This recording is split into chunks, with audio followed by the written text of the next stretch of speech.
Hello नमस्कार। आज पढ़ने पढ़ाने की बातों में आपका बहुत-बहुत स्वागत है।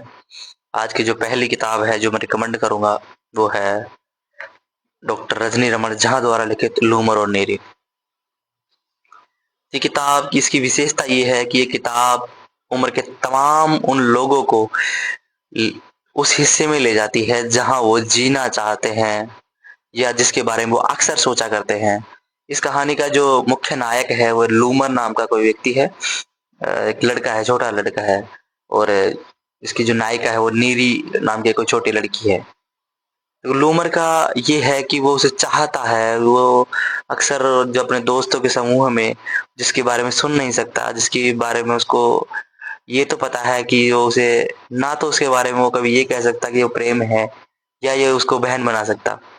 ये कहानी का प्रसंग तब शुरू होता है कि शुक्रवार को मनोरंजन का कार्यक्रम होता है जिसका संचालन का कार्य लूमर को दिया जाता है और लूमर उन सब में सीनियर होता है जो सबसे उनकी हाईएस्ट क्लास है 5वीं क्लास उनमें सबसे बड़ा लड़का होता है। इसी कारण उसको संचालन का कार्यभार सौंपा जाता है।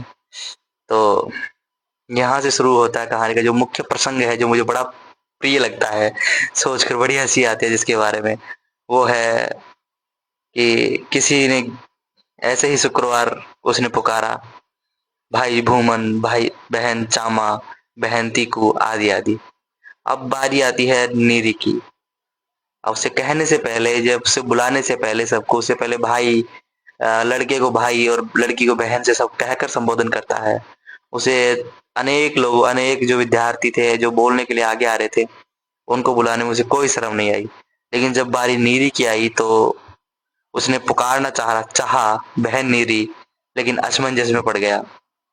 उसका मन विद्रोह करने लगा। मास्टर साहब ने उसे कहा कि नीरी को बुलाओ, तो उसने तपाक से कह के बुलाया नीरी, तो बहन नीरी कहो, मास्टर साहब ने पीछे से कहा। तो लूमर को अब ये बड़ी असमंजस स्थिति में बैठ गया कि भगवती को मन ही मन कहा उसने, जो माँ सरस्वती है उसको मन ही मन कहा कि मैं उसको बहन नहीं कहना चाहता। मुख से कुछ और, मन में कुछ और, ये पाप है। ये ऐसी बातें वो ही कर सकता है जिसके ऊपर बाजार का रंग नहीं चढ़ा। मुझे क्षमा करना माँ, कहकर उसने अपने मन को कड़ा किया और कहा बहन नीरी, और नीरी आई और उसने 2 भजन गाए। बड़ी अद्भुत कमाल की पुस्तक है, मुझे लगता है कि ये आपको भी पढ़नी चाहिए।